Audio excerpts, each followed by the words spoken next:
Não, não faço parte do sistema. Você faz mais parte do sistema do que eu. Pai, mas eu estou sendo sincero agora aqui. Pai.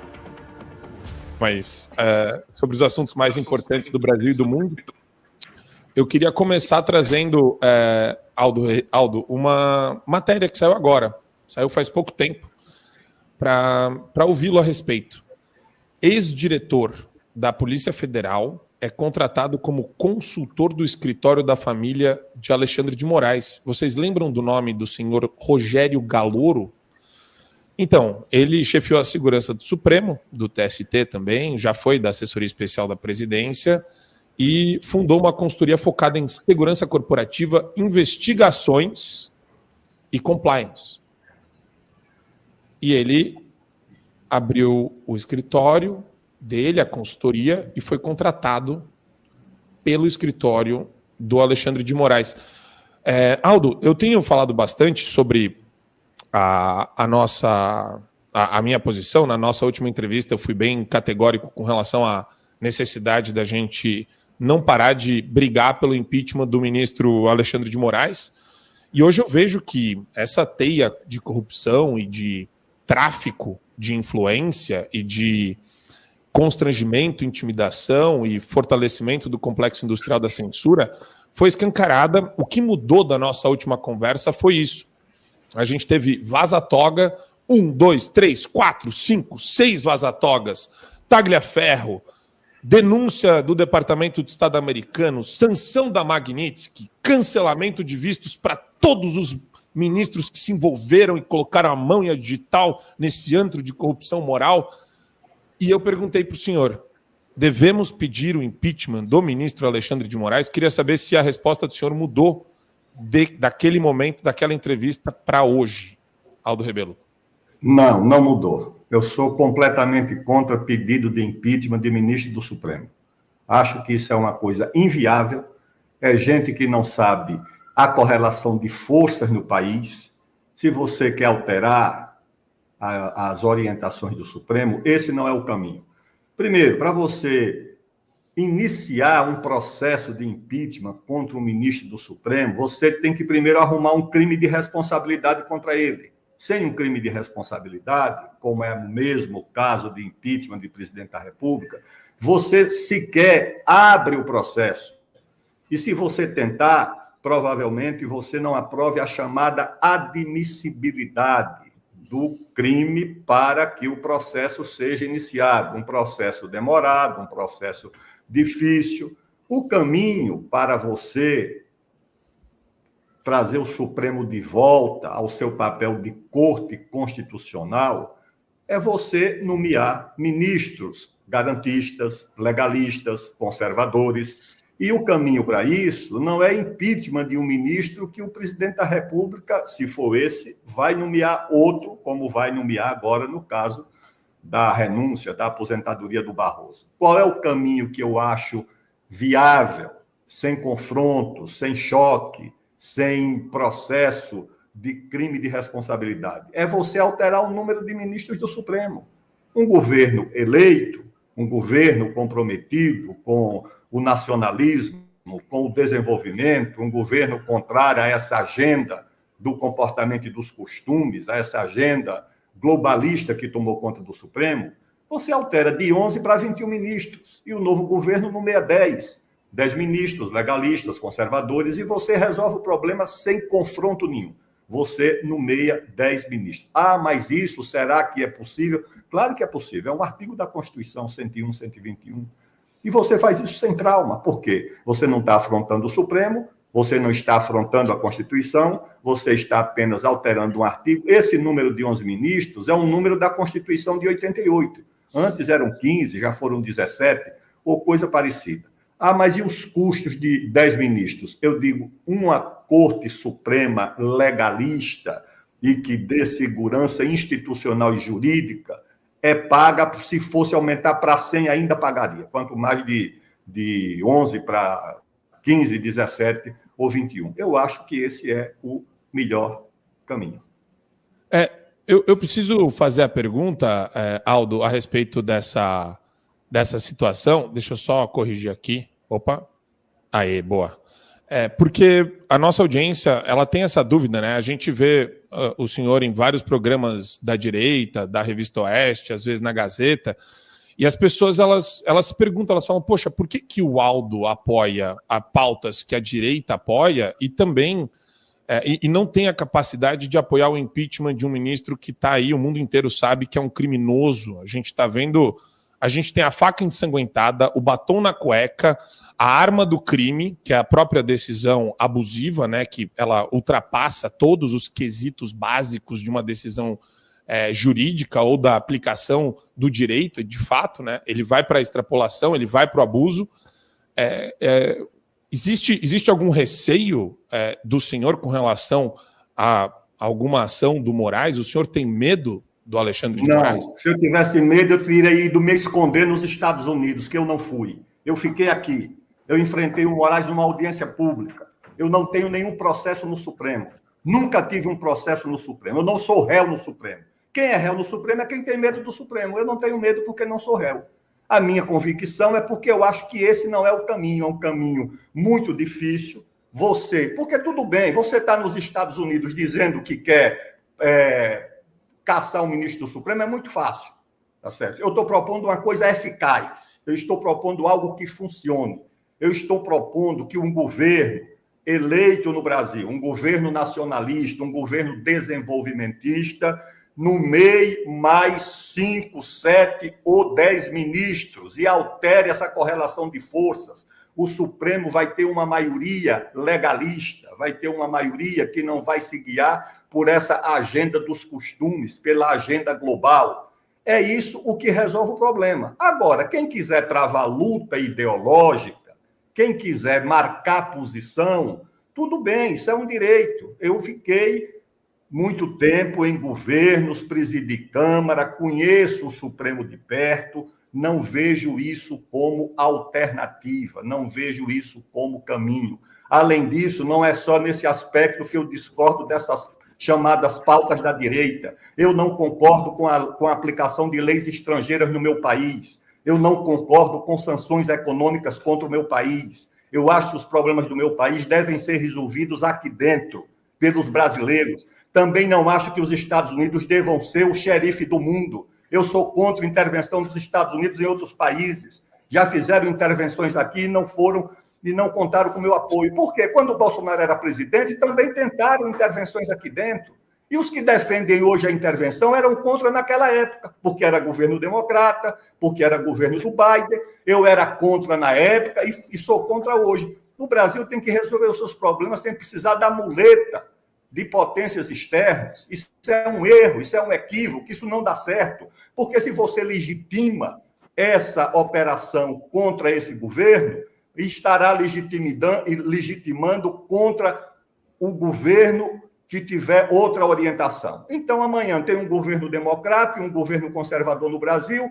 Ah, não, então essa intervenção nós não queremos. A intervenção de hoje é benéfica, a de amanhã não será. Ou você age com base em princípios, ou isso não tem condições de funcionar.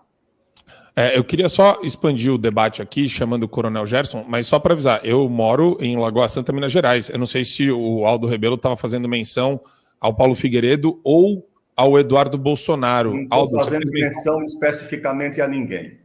Que você falou, tipo, quem está aí fora do Brasil defendendo não isso. Não é só o Paulo Figueiredo e o Eduardo que estão nos Estados Unidos. Tem muita gente que fica de lá, tá certo? Tentando aqui influenciar, fazer campanha contra o Supremo e não vem aqui para enfrentar o Supremo, tá certo? Mas, essa que é a questão. Devia vir para aqui. Mas o Supremo está caçando gente aqui. Eu sei que está caçando, tá certo? Já passou muita gente, e é por isso que eu vou fugir do Brasil. Se o Supremo me perseguir, eu vou embora do país. Não, eu fico aqui, meu irmão. Eu fiquei aqui durante o regime militar. Era quase uma sentença de morte. E eu fiquei aqui. Mas tá o senhor... E aqui continuo. Não, tudo bem. Não, tudo bem. É que o senhor é claro que se o senhor não defender impeachment ou responsabilização criminal deles, o senhor não é alvo de nada. Pelo contrário, o senhor faz parte do sistema que blinda eles. Mas isso daí não faço parte do sistema. Você faz mais parte do sistema do que eu. Como? Tá certo? Você faz mais parte do sistema do que eu. Que é isso, rapaz? Eu sou um youtuber. Eu sou um cara eu faço live pelo YouTube. Enfrentando o regime militar, enfrentando a ditadura, com risco de morrer, enfrentando uma tirania. E você vem com essa conversa fiada de que sou parte do sistema. Hoje o senhor está brincando. O sistema é você, rapaz. Mas eu estou sendo sincero com o senhor aqui. Mas tudo bem, deixa eu jogar para o Coronel Gerson aqui. Jogue. Vamos lá, Coronel. Bom, vamos lá, ministro. Uma satisfação reencontrá-lo, já estivemos em outras oportunidades juntos em alguns debates. E eu falo aqui dos Estados Unidos, e talvez eu esteja, então, nessa classificação que o senhor fez de brasileiros que se manifestam de fora do país sobre a política interna. Mas é uma circunstância, eu quero crer que eu poderia estar no Brasil, estou fora por uma questão até familiar de decisão pessoal. Mas eu vou tocar em dois aspectos que o senhor colocou. Primeiro, divergindo da sua posição no que diz respeito ao caminho institucional. Eu acredito sim que existe um remédio constitucional, até porque ele está contemplado na nossa Constituição, e eu concordo com o senhor de que há necessidade da caracterização do crime de responsabilidade. Só que na minha avaliação, em especial o ministro Alexandre de Moraes, ele sancionado agora por um governo estrangeiro, como o senhor coloca, isso é algo que nos deixa como brasileiros muito incomodados, mas o fato é que, na minha avaliação, os crimes de responsabilidade estão elencados e são muito bem óbvios, né? Por exemplo, incompatível com a honra e o decoro da função. Eu poderia falar várias questões, como, por exemplo, aquela manifestação que ele fez num simpósio promovido pelo STF, aos risos, junto ao lado do Toffoli, dizendo isso semanas antes do 8 de janeiro, que tem muita gente para aprender e muita multa para aplicar. Na minha avaliação, isso não é o decoro de um ministro do Supremo, mas tem várias questões. Mas eu vou além, ele diz ser desidioso no cumprimento dos deveres. Poderia dar exemplos, mas eu vou, além da exercer atividade político-partidária, eu vou dizer o último, que é julgar em casos de suspeição. Na minha avaliação, ministro, é inegável a suspeição de alguém que estava, inclusive, e aí eu vou tocar num ponto que o senhor conhece muito bem, o senhor foi ministro da Defesa, e é interessante que os militares têm uma admiração pelo senhor impressionante. Eu já participei de debates em que as pessoas me hostilizavam por defender suas posições, porque como ministro da Defesa, o senhor foi um dos melhores ministros da Defesa que o Brasil já teve. E eu não retiro essa minha opinião. Agora, o senhor está vendo agora um processo de desmoralização institucional, porque esse julgamento que o ministro Alexandre de Moraes está conduzindo como relator, nós não podemos esquecer que a invasão do Palácio do Planalto, por exemplo, ela foi feita numa área sob administração militar. Tínhamos, inclusive, um general de divisão da ativa ali no local. Não era só o ministro do GSI, que era general da reserva. E o IPM não foi feito. O ministro Alexandre de Moraes avocou para ele todo o trabalho que deveria ser do Ministério Público ligado à Justiça Militar. Não foi feito nada disso. E o pior, agora ele traz oficiais generais da ativa, oficiais generais da reserva. O senhor conhece vários deles, o próprio general Heleno é alguém que eu tenho certeza que o senhor conhece muito bem. E essa desmoralização, essa erosão institucional, inclusive dizendo que o Superior Tribunal Militar, que está agora sendo aparelhado, fará a cassação, dizendo que esses militares são indignos da profissão. O senhor não acha que esse momento que a gente está vivendo é um momento que já não nos leva para uma solução, como o senhor colocou, que era a solução aqui do Partido Democrata, da Kamala Harris, dizendo que ia aumentar o número de cadeiras aqui de justices na Suprema Corte dos Estados Unidos para tentar travar essa questão de que aqui nós estamos em 6-3, né, do Partido Republicano. O senhor não acha que essa sua solução não seria um desvio da solução constitucional que nós temos, que seria o Senado chamar a si a responsabilidade do remédio contemplado na nossa legislação?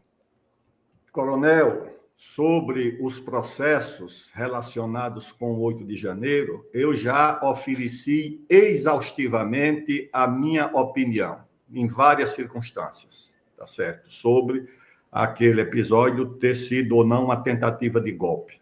Sou, inclusive, testemunha voluntária, me apresentei voluntariamente, ele nem me pediu como testemunha de defesa do almirante Almir Garnier, que foi meu subordinado no Ministério da Defesa, com comportamento exemplar, digno de servidor público, dedicado e competente. Dei a minha opinião sobre o processo de segurança institucional, que é mais do que a insegurança jurídica que vive o Brasil. Mas, não creio que o Brasil, mesmo elegendo um presidente da República contrário à orientação do atual governo, não creio que o Brasil mudará de rumo se não enfrentar a situação do Supremo Tribunal Federal, do Ministério Público, dessas corporações do mundo jurídico que governam de fato o Brasil, IBAMA, FUNAI, Ministério de Meio Ambiente, se não enfrentar essas corporações e se não restabelecer a governabilidade a partir do equilíbrio entre os poderes, o Brasil não será um país viável. E aonde reside exatamente o desequilíbrio é na relação entre os poderes e, principalmente, entre o poder executivo e o judiciário, representado fundamentalmente pelo Supremo Tribunal Federal. Essas opiniões eu já ofereci exaustivamente. Agora, são opiniões, são pontos de vista. Quem acha que o processo que eu proponho também é constitucional, é você alterar um artigo, não sei se o 101, 121 da Constituição, e mudar o número de ministros e um governo que tenha uma outra orientação, nomear um grupo de ministros que dê ao Supremo uma correlação de forças que não desequilibre a relação entre os poderes como atualmente. Agora, quem acha que o caminho é o impeachment, eu não estou impedindo isso. Está aí aberto esse caminho. Pode ser tentado, no Senado Federal, que se abre o processo, que se conduz o processo. Então, ficam aqui duas opiniões. A que for mais viável, que se estabeleça. Eu acho que a mais viável é essa a que eu proponho. Se há uma divergência, uma outra posição, tudo bem que se siga com essa posição. Eu não quero convencer ninguém da minha opinião, do meu ponto de vista, e acho que também é um direito meu mantê-lo, conservá-lo, pela minha experiência, pelo que eu conheço do Congresso, pela minha vivência nos ministérios que ocupei, na presidência da Câmara. É uma expressão da política que é a correlação de forças. Você faz aquilo que é a melhor opção entre as opções possíveis. Uma opção possível, é essa, a do impeachment. Essa é a mais viável?